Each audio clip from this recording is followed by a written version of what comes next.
భక్తులందరికీ నమస్కారం అండి. దేవి అనుగ్రహం ఛానల్‌కి స్వాగతం. ఏప్రిల్ 30వ తేదీన ఉగాది రాబోతుంది. ఈ ఉగాదిలోపు ఇప్పుడు మనం చెప్పబోయే కొన్ని కథలను విన్నట్లయితే విష్ణు భగవానుడి అనుగ్రహాన్ని పరిపూర్ణంగా పొందవచ్చు. కాబట్టి ఈరోజు మనం చెప్పుకోబోయే కథ ఏంటంటే, సూత మహర్షుల వారు 1000 సంవత్సరాల క్రితం నుండి యజ్ఞాలు నిర్వహిస్తూ తపస్సు చేస్తూ విరామ సమయంలో తన సౌనకాది శిష్య రత్నాలకు సందేహాలు నివృత్తి చేస్తూ ఉండేవాడు.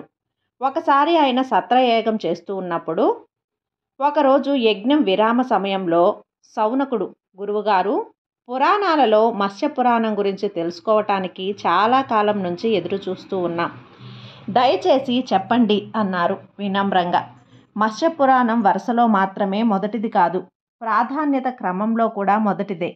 మత్స్య రూపంలో ఉన్న విష్ణు భగవానుడు సత్యవ్రతుడు అనే రాజుకు కలిగిన సందేహ నివృత్తి చేస్తూ చెప్పినటువంటి పురాణం.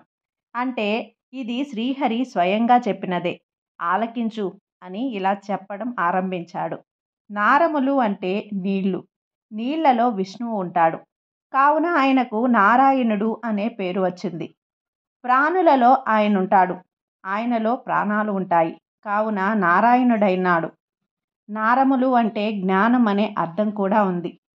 పూర్వం సత్యవ్రతుడు అనే చక్రవర్తి ద్రావిడ దేశాన్ని పరిపాలన చేస్తూ ఉండేవాడు. ఆయన చక్కగా పరిపాలన చేశాడు.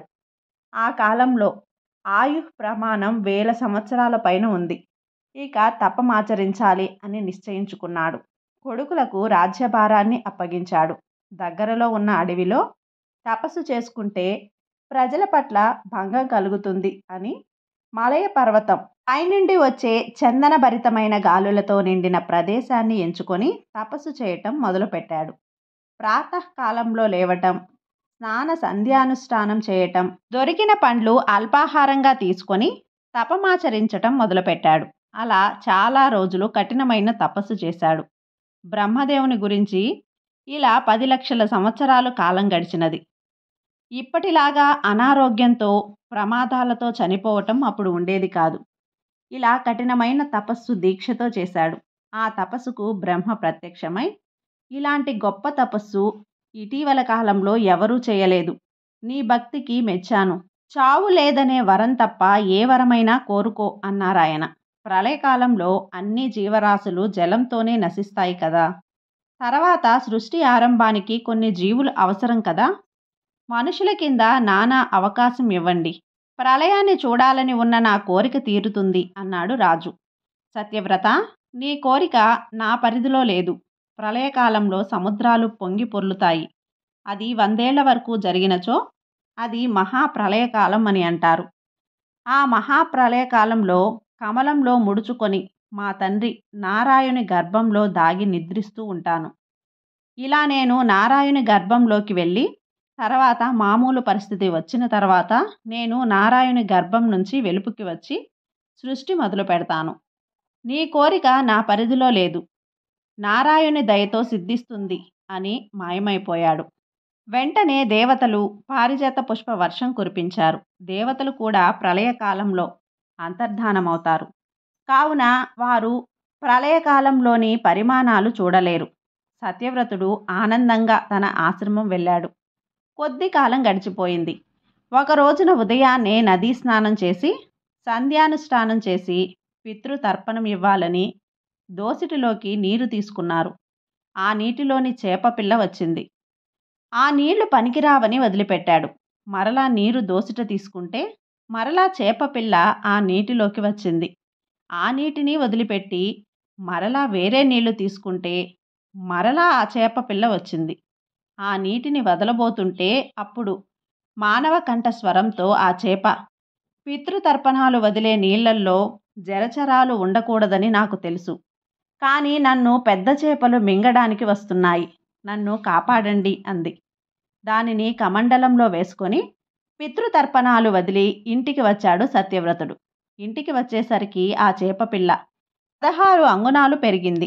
దానిని బిందెలో వేశాడు, అది పెరిగింది. దానిని మరలా పెద్ద పాత్రలో వేశాడు. ఒక్క రోజులో అది 3 మూరలు పెరిగింది. ఉదయం దానిని తీసుకొని ఎదురుగా ఉన్న తామర కొలలలో వేశాడు. ఆ రోజు గడిచేసరికి ఆక్రందన మొదలుపెట్టింది. ఆ స్థలం సరిపోలేదని. మరుసటి రోజు ఇక ఆ చేప నదిలో చేర్చబడింది. ఆ మరునాటికి అది నది అంతా నిండింది. తీసుకొని వెళ్ళి సముద్రంలోకి చేర్చాడాయన. అప్పుడు సత్యవ్రతుడు ఆ చేపతో, నీవు ఆ నారాయణుడివే, సందేహం లేదు. ఏదో పెద్ద చేపల నుండి కాపాడమని నీవు అడిగితే శరణాగతి చేసిన వారిని కాపాడాలి అని నిన్ను తీసుకువెళ్ళాను. ఈ లీల ఏమిటో చెప్పండి హృషికేశ అన్నాడు 2 చేతులు జోడించి. 5 కర్మేంద్రియాలు 5 జ్ఞానేంద్రియాలు అధిపతి నారాయణుడు కావున విష్ణువునకు హృషీకేశుడని పేరు. నీవు చేప రూపంలో నన్ను పరీక్షించడానికి వచ్చావా? లేక మరేదైనా కారణం ఉందా? చెప్పండి జగన్నాథ అన్నాడు సత్యవ్రతుడు. అప్పుడు చేప రూపంలో ఉన్న ఆ చక్రధారి, నాయనా సత్యవ్రత, నీవు తపోధనుడవు కావున సత్యం గ్రహించినావు. నీవు బ్రహ్మను వరం కోరావు కదా. కల్పాంతరం చూడాలని, అది త్వరలో ప్రారంభమవుతుంది. భూమండలంపై గల ప్రాణకోటి మొత్తం నశించును, కానీ మరలా సృష్టించబడతాయి. అలా జరగడానికి వాటి బీజాలు అవసరం కదా. అవన్నీ ఈ సముద్రంలో ఒక నౌకను సృష్టించి అందులో ఉంచుతాను. ఆదిశేషువు తాడుగా మారుతాడు. ఆయనను ఆ నౌక ఒక చివర కట్టు. నేను మరలా రెండో చివర కొమ్ము ఉన్న చేపలా వచ్చి పట్టుకొని ఉంటాను. ఆ ప్రళయకాలంలో ఈ ఓడలో ఉన్న జీవకాలం బ్రతుకుతుంది. ఆ నౌకలో ఉద్భిజములు అనగా చెట్లు, మొక్కలు, విత్తనాలు, అండజములు అనగా గ్రుడ్లు ద్వారా సంతానోత్పత్తి చేసే పక్షులు మొదలైనవి, చరాయుజములు అనగా మావి ద్వారా పిల్లలు కలిగే జీవులు, మానవులు, పశువులు మొదలైనవి స్వేదజములు అనగా ఇవి చెమట ద్వారా తయారు అయ్యేవి. ఈ 4 రకాల జీవులు, వాటికి ప్రళయకాలంలో కావలసిన ఆహారం కూడా ఇందులో ఉంచుతాను. వీటితో పాటు సూర్యచంద్రులు, శివుడు, నేను, నాలో దాగి ఉన్న బ్రహ్మ మరియు మార్కండేయుడు ఉంటాం. భగవద్భక్తులను, వాసుదేవ భక్తులను ఈ ప్రళయకాలం ఏమీ చెయ్యలేదు. 4 లోకాలు స్వర్గం, పాతాళం, మాత్యలోకం మరియు బ్రహ్మలోకాలు మాత్రమే ఉంటాయి. సూక్ష్మ రూపంలో నర్మదా నది, ఋషులు, మహాత్ములు, వేదాలు, పురాణాలు, ఉపనిషత్తులు ఇవి కూడా నావలో ఉంటాయి. నువ్వు వీటిని ప్రళయకాలంలో కాపాడు. తర్వాత నాచే జీవులు సృష్టించబడతాయి. అలా కృతయుగం మొదలవుతుంది. ఈ ఋష్యంతరానికి ప్రజాపతివి నీవే అని చెప్పారు విష్ణువు.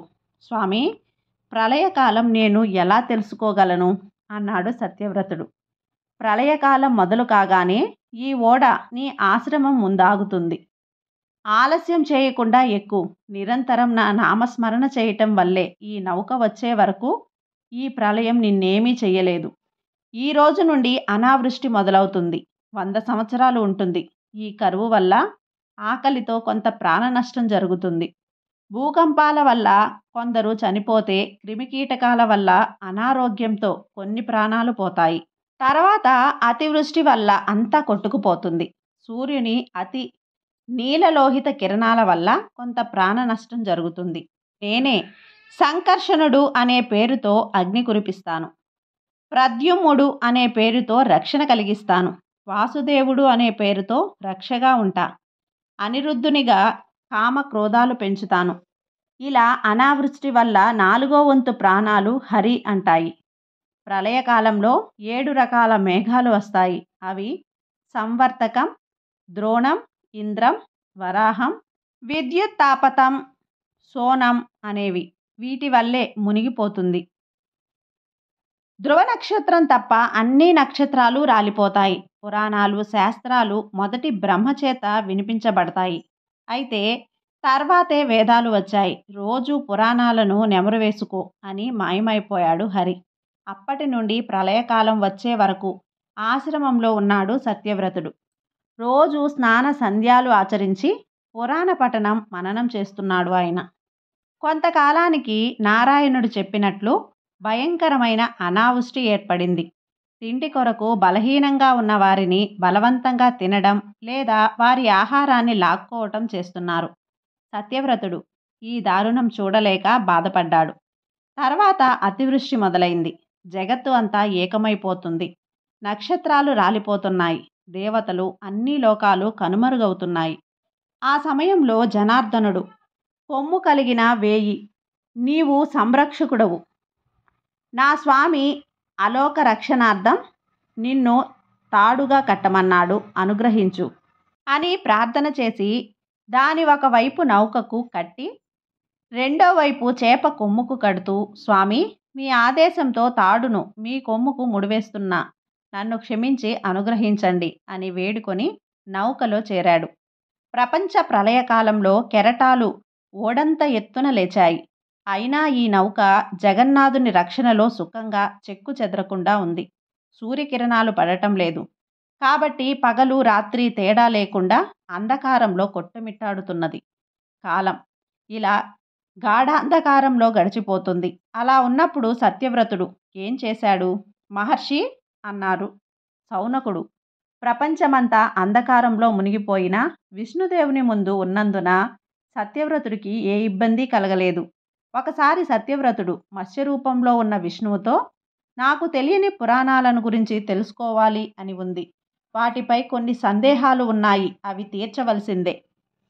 అవి ఏమనగా ప్రళయం, ప్రపంచ ఉత్పత్తి, మనువు ఆయన వంశ చరిత్ర, దేవతలు, ఋషులు వారి వంశ చరిత్రలు, భువనాల విస్తరణ, ద్వీపాలు, పుణ్యక్షేత్రాలు, వివిధ దానాలు, ధర్మాలు, వ్రతాలు, కల్పం, వర్ణాశ్రమ విభాగం, సత్కార్యాలు, దేవాలయ ప్రతిష్టలు, పురాణ దానాలు మరియు రాజులు వారి చరిత్రలు అని ప్రార్థించగా, అప్పుడు మత్స్యరూపంలో ఉన్న జనార్దనుడు వ్యర్థ ప్రసంగం చేయనీయకుండా చెప్పినటువంటిదే ఈ మత్స్య పురాణం.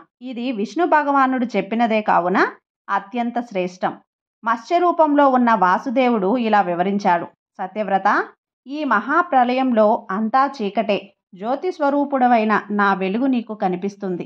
మిగతా ప్రపంచమంతా గాఢ నిద్రలో ఉంది. నేను అవ్యక్త రూపంలో ఉంటాను. నేను స్వయంభువును. సూర్యుణ్ణి కాసేపు కన్నార్పకుండా చూడలేని వారు నన్నెలా చూడగలరు? నేను ఇంద్రియాలకు అవ్యక్తుడను కావున నారాయణుడను అయ్యాను. ముందుగా ఈ భూమిపై జలాన్ని సృష్టించాను.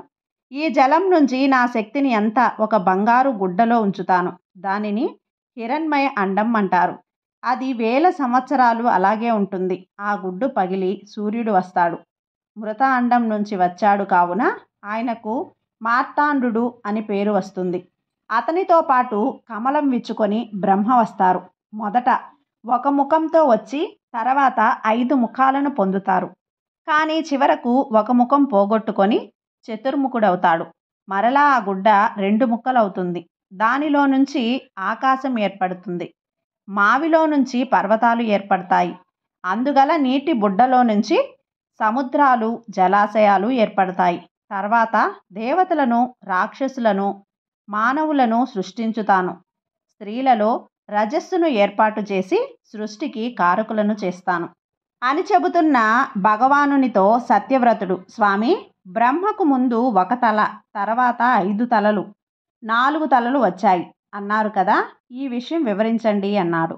బ్రహ్మ పుట్టిన తర్వాత అతను నేనేం చెయ్యాలి అని అనుకుంటే తపస్సు చెయ్యి అని వినిపించింది.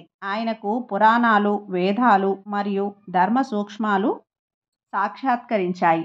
ముందు బ్రహ్మ 1,00,000 శ్లోకాలు ఉన్న 1,00,000 శ్లోకాలు ఉన్న పురాణాలను స్మరించారు. ఈ శ్లోకాలు చదవటానికి 1,00,000 సంవత్సరాలు పడుతుంది. వ్యాసుడు మనకు అంత ఓపిక ఉండదని, ఆయుష్ ఉండదనో వాటిని సంక్షిప్తం చేశాడు. అయినా వీటిని గురించి తెలుసుకోవటానికి 25,00,000 సంవత్సరాలు పడుతుంది. ధర్మ సూక్ష్మాల తర్వాత న్యాయ విద్యలు వచ్చాయి. మరీచి, అంగీసురుడు, ప్రజేతుడు, పులస్త్యుడు, వశిష్ఠుడు, భృగువు, నారదుడు మొదలగు బ్రహ్మమానస పుత్రులు దేహం లేని మన్మధుడు క్రోధం నుంచి సృష్టించబడినారు. బ్రహ్మ ముఖంలో నుంచి వేదాలు పుట్టాయి. పెదవి నుండి లోభం, బుద్ధి నుండి మోహం, అహంకారం నుండి మనస్సు, కనుల నుండి మృత్యువు వచ్చాయి. అంగజ అనే కన్య వచ్చింది అని చెప్పుకుపోతున్న వాసుదేవుడి మాటలకు అడ్డు తగులుతూ, స్వామి, అహంకారం నుండి మనస్సు, బుద్ధి నుండి మొహము పుట్టడమేమిటి, నాకు వివరించండి అన్నాడు. వినమ్రంగా సత్యవ్రతుడు, ఈ లోకమంతా సత్వ రజో తమో గుణాలని 3 గణాలతో నిండి ఉంది. ఈ 3 సమానంగా ఉంటే ప్రకృతిని అవ్యక్తం అంటారు. సత్వగుణం ఎక్కువగా ఉన్నవారు నిందాస్తుతులను సమానంగా భావిస్తారు. రజోగుణం వల్ల కోపం ఎక్కువ. తమోగుణం ప్రధానంగా రాక్షసులది. త్రిమూర్తులలో నేను సత్వగుణం గల ప్రధానుడను. బ్రహ్మ రజోగుణ, ఈశ్వరుడు తమోగుణ ప్రధానులు. మా ముగ్గురు వల్లే సృష్టి వికారం పొందని కదలిక ఈ త్రిగుణాల లక్షణాలు. ఈ త్రిగుణాల వల్ల వికారం పొందకపోవటమే మహతత్వం. మహతత్వం నుండి గర్వాన్ని కలిగించే అహంకారం పుట్టినది. దీనిలో నుంచే జ్ఞానేంద్రియాలు వచ్చాయి. తర్వాత కర్మేంద్రియాలు వచ్చాయి. వీటిని అన్నింటినీ కలిపి శబ్దరూప రసగంధాలు అంటారు. కర్మేంద్రియాలు జ్ఞానేంద్రియాలు గురించి చెప్పడం అంటే సాంఖ్యశాస్త్రం అని కపిలుడు చెప్పారు. నా సృష్టి సంకల్ప బలం వల్ల మనసు ఏర్పడింది. మనసును బట్టి స్వభావం ఏర్పడింది. పుట్టుకతో వచ్చిన బుద్ధిని బట్టి స్వభావం ఉంటుంది. ఇదే కర్మతత్వం. ఇదే ప్రకృతి. బుద్ధిని మనసు మారుస్తుంది. మనసును ప్రకృతి వశం చేసుకున్న వారు దాని నుంచి బయటికి రారు. ఈ లక్షణాలు అవ్యక్తమైన పరబ్రహ్మ నుంచి వస్తాయని అంటారు. బ్రహ్మ 26 తత్వాలు ఈ జగత్తులో సృష్టించాడు. ఉదాహరణకు దశేంద్రియాలు, అహంకారం, బుద్ధి, వికారం మొదలైనవి. ఆ తర్వాత దేవతలు ముందు పుట్టారు. తర్వాత గొప్ప సృష్టి కావాలని శక్తిని సృష్టించాడు. శక్తి ఆమె నుండి మహాలక్ష్మి, మహాకాళి, మహాసరస్వతి వచ్చారు. మహాసరస్వతి మరలా 3 తత్వాలుగా విభజన జరిగింది. అవే సావిత్రి, గాయత్రి, సరస్వతి. ఈ 3 రూపాలే సంధ్యావందనం అధిష్టాన దేవతలు. ఉదయం సంధ్యావందనంకు ఆర్ఘ్యం ఇచ్చేవారు సంధ్యాం తర్పయామి, గాయత్రీం తర్పయామి, బ్రహ్మీం తర్పయామి, నివృజిం తర్పయామి అని, మధ్యాహ్నం సంధ్యా తర్పయామి, సావిత్రీం తర్పయామి, మహేశ్వరీం తర్పయామి, నివృజ్యం తర్పయామి అని, సాయంత్రం సంధ్యా తర్పయామి, వైష్ణవీం తర్పయామి, సరస్వతీం తర్పయామి, నివృజిం తర్పయామి అని చేస్తారు. సరస్వతీదేవి ఈ 3 రూపాలనే బ్రహ్మానంద కళ అంటారు. అవే 3 కాలాలు, 3 గుణాలు. ఈ ముగ్గురు బ్రహ్మ భార్యలే. ఆయనకు సృష్టిలో సాయం చేస్తారు. మనసు బ్రహ్మానంద కళలో లీనమవ్వాలి అంటే అభ్యాసం వల్లే సాధ్యం. ఈ స్థితినే సమాధి స్థితి అంటారు. సమాధి స్థితిలో ఉన్నవారి శరీరాన్ని ముట్టుకుంటే కాలిపోతారు. నీరు, అగ్ని, సూర్యచంద్రులు వీరికి అందరూ సమానమే. బ్రహ్మ సమాధి స్థితిలో ఉండగా ఆయన శరీర సగభాగం నుండి తెల్లటి ధవల కాంతులతో మెరిసిపోతున్నటువంటి సరస్వతీదేవి ఆవిర్భవించింది. ఆమె పెదాలు, అరచేతులు, అరికాళ్ళు ఎర్రగా, మిగిలిన దంతా తెల్లటి కాంతు తీలుతోంది. ఆమెకేసి బ్రహ్మ అలా చూస్తూ ఉండేసరికి ముందు సృష్టించిన వారంతా అక్క అని సరస్వతిని పిలిచారు. ఆమె వినయంగా బ్రహ్మకు నమస్కారం చేసింది. ఆమెను చూడరాదని తల పక్కకు దక్షిణం వైపు తిప్పాడు. వెంటనే తూర్పు మరో తల వచ్చింది. మరలా ఆయన పడమర తిరిగేసరికి తూర్పు సరస్వతి వైపు మరో తల వచ్చింది. ఈసారి ఆయన ఉత్తరం తిరిగేసరికి తూర్పు 4వ తల ఏర్పడింది. ఆయనకు 5వ తల ఆకాశం కేసి చూస్తూ వచ్చింది. ఆమె బ్రహ్మ చుట్టూ ప్రదక్షిణలు చేసింది. తమనే చూస్తూ ముందు సృష్టించిన వారిని బ్రహ్మ ఆదిలించడంతో ఆయన చేసిన తపస్సు వ్యర్థమైపోయింది. తక్షణమే ఆయన శరీరం వదిలేసినాడు. కొత్త శరీరంతో సరస్వతిని వివాహం చేసుకున్నాడు బ్రహ్మ.